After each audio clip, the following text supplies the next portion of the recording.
Aner mala kenyam biya kamal ke nuer online TV bana ler ma bana jelin kelen wala shanga wal kel ga faying wan ron kina daro jendang ro wan mi jirama jidit kan kono ray ler kaman bana lat ke jan gwasame digiti no jin nyaka kana sin kokien ka jin ba ku subscribe ko bladen kon tin ba non ka nuer online TV bukan chamala shukaji gwas dan shiga berej an ler bana ga jan gwasame inshallah dinene cha diëëth gatdä dang raw cha ga yiɛn ka rundu shop ko wel awaka wel di rete jiɛn ko shi gatdiɛn cha dhɔɔl gora dang wan che kanak cha raja mo cha ja kwen ka jan dan balinga jan gwasame gatdiɛn cha dhɔɔl gorka ti shop ko wan che kanak ka che ne di shop ko baro che ko mo ka bot gwasa dan cha na dwan maitin redul gora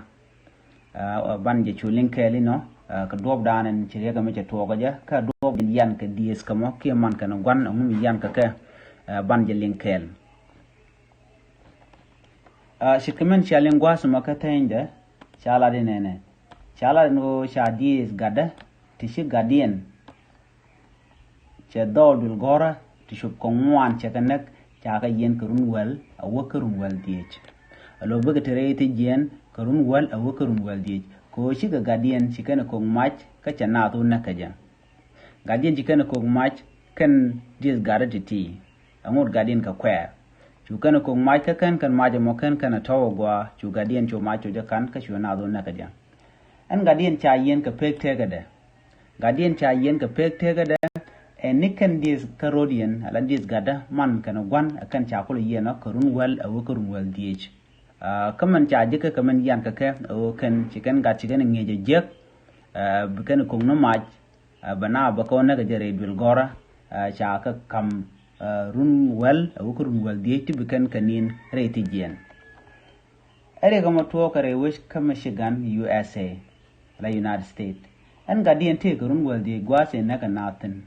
wa te reti jiɛn ta ma ko run waro ka run ro to te reti jiɛn ka ja kwa jela pai lugan tama gadul gorka te konte naka gorka redul gorka mishal ke Oxford High School an Oxford High School jen gwadran nak gadu nak garamo ke gad tormo naka na tin an point te run wal dije la run wal run daf kada an point en gad tormon ene dang baro ko ken che mo ka bot dit gwadran en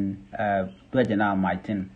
agenda na chito me de kon kulgu gwasa me dung mi ngoda ti ka ngot ras kelet wi mon endo dien ko gad mi che jen kaman kana gwan de kana gor bi ko men o gada mi she gada ko mu mi jegla ci kuma ka biti ba chu ka bu kuma ka bu ku ban je yen ke bu kuma jelat ka man leda anta ba gad ba je ko mi je ka bu gad ke kwane ka kone ko la nuer gad kon tun wana long maskan ka ko an ka maskan ga taf ka kane de kon la ko kan ga mala kan mala to anta Michigan mi jegla long chanke onang na ran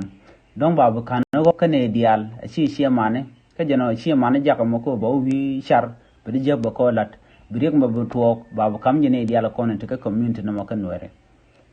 kan dis gana kon kul te gatdiɛn ci gatdiɛn jaga ja yong ci gatdiɛn jaga ja o ba gan mi jek lo kwela ngwak to le duël ba kana no ci kane de kon ba yena panken ba wo gore wekelo ana mo shi ngot mo gwa ngon mi jek mishalat gwasame ne diti o gatdiɛn chikana ko match ka chana che ko nak chaga yen ko run wel o run wel de ken di spanken ka chagat pone sha yen ka pek tegada ko charan che janak gwasame ta pek do misharan mishigaran charan che nak ba yen je ga pek run tot man kan gwantal mnangatin ko kan ngajo wat ken kan ba ko je ka je bikaram mo chi tin mi katin ko je ko let chi gatdiɛn ka ba jo nang tin ka dom shorolot siang culture kana mo kan wari mi shag ke je kan sing ko ken wi mon chicken gwa nyu de gwa o shiro be wi adale kan ko ken te kan ti chitire ri ga mananen ladi ne me je ndanan nang nueri long ko nueri mi chi kon ku kon wi ken culture men tama ke ta lat ko gwa sume ne me ti human right mu gwa te ten ko jin gat mi chi moy ko mon mo je no dar mi je de lat ba yi kam ni ji to gan mi shi kwalba ba yi kam ni bo jin man kan gwan ba yen ka pek te gudun ko na me shi accident balawlo dan woje ne shamaci jogon ne shamaci je doje kuje ne tinga kan man dan le kana jene re dul gorga sho mai kamrar ka sho na cho ne ngwan ne baro te ka bot ne ngwan che kana jen mi chagat kien chaga yen chaga den cha yen ka pek te ga da ka chaman kana gwan chaga yen karun wel o karun wel dich aname jen da ni ni ga jen gwasamen go chadit gada chaga yen karun wel o karun wel dich ka chaga den cha yen ka pek te ga da ko chi gaden chenne chop kongwan chakanak jele da ni li ga jen gwasame nyo kana tin ko ken ban le ni je kamar den ya ta kamar bye bye